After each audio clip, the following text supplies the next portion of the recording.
Welcome to session 2 of Unit 4, and in this session we'll be looking at the cell electromotive force. By the end of the session, you should be able to define electromotive force, define standard cell potential, and define standard hydrogen electrode. Now, what is electromotive force? Electromotive force, also called the EMF, and is denoted by the symbol like a stylish E.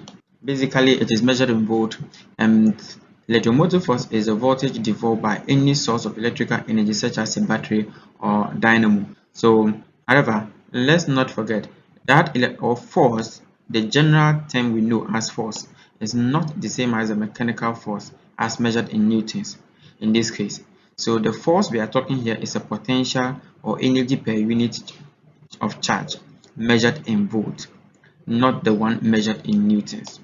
So electromagnetic induction EMF can be defined around a closed loop as electromagnetic work that will be transferred to a unit charge if it travels once around that loop.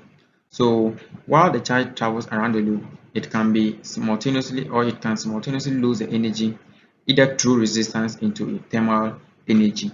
Now, if you look at this diagram carefully, we have high potential energy that is from the top of the waterfall, and then at the bottom of the waterfall we have low potential energy. Now, as the water falls, we have flow of electrons. We have flow of what? Electrons. We are using that to represent this. So this is the anode, this is the anode, and this is the cathode. And remember we said electrons always flow from the anode to that of the cathode. So assuming this is the top of the waterfall and this is the bottom of the waterfall. So water only simultaneously flows one way in the waterfall. So the same way happens here.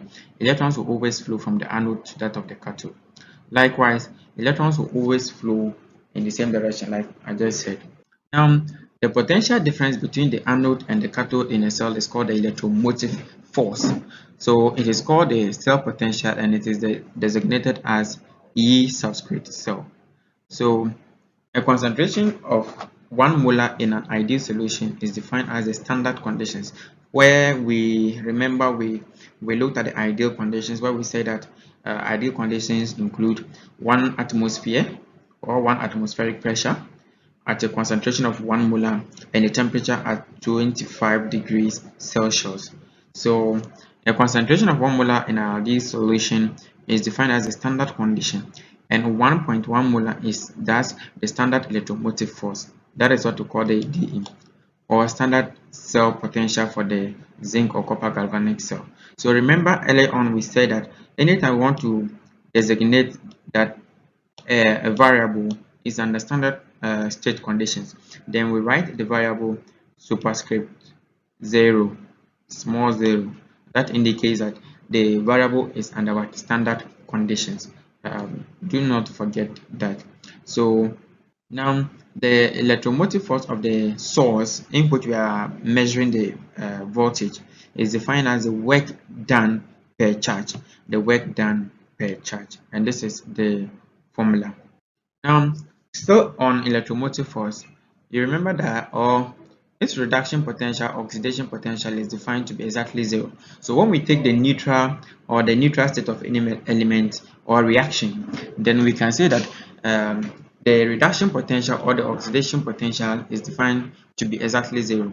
So the reduction potentials of all other half cells measured in volts against the standard electromotive force or the standard hydrogen electrode are the differences in the electrical potential energy per coulomb of charge. So note that the unit for energy, that is the joules, is equal to coulomb, and the Gibbs free energy is the product of charge Q and the potential difference E. So the Gibbs free energy is given in joules, and this is equivalent to the charge multiplied by the potential difference, and that is what we call the coulomb volt. So this is basically for electrical calculations where or when we are looking at electrolytic cells. Now the galvanic cell consists of an oxidizing agent in cathode half cell and a reducing agent in anode half cell. Now remember that any substance that gets reduced, or so if you have any reaction and you identify the oxidation half and then the reduction half, In the oxidation half, the substance that get oxidized is a reducing agent. It's a reducing agent, and the element or the substance that get reduced is an oxidizing agent. So electrons flow through a wire from the anode half cell to the cathode half cell. Now, the driving force that allows electrons to flow is what we call the electromotive force, as we said earlier on. Now, the values of the standard cell potential, like we said earlier on, under standard state conditions is given under 1 molar, 1 atm, and 25 degrees Celsius. So there are times where you might not be having all these under standard state conditions, which will lead us to something called the next equation. So we'll be looking at that in our subsequent sessions. So when a half reaction is reversed, the algebraic sign of the standard electromotive force changes. So uh, when a half reaction is multiplied by an integer, the value remains the same. The value remains the same. This is not the Hess's law of constant heat summation. So when even we multiply the reaction by an integer, it doesn't change the standard electromotive force.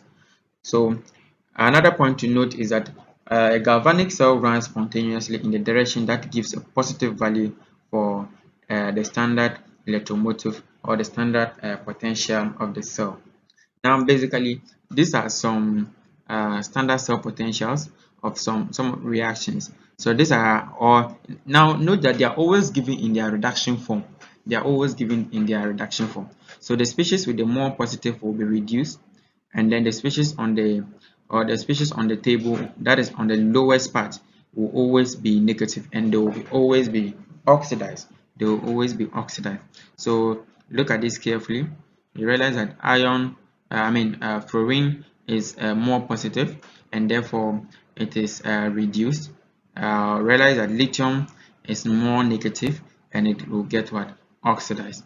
In other words, fluorine is a more oxidizing agent oxidizing agent than a reducing agent. Likewise, lithium is a more reducing agent than oxidizing agent. Now, with the standard hydrogen potential, uh, cells are measured using standard hydrogen potential. So if we have the uh, reduction half cell and then the oxidation half cell, if we need to calculate the half cells of each of these, then we need to compare it to a standard, and the standard we use is the standard hydrogen potential. So any other half cell is compared with that of hydrogen, and the standard potential of hydrogen is 0.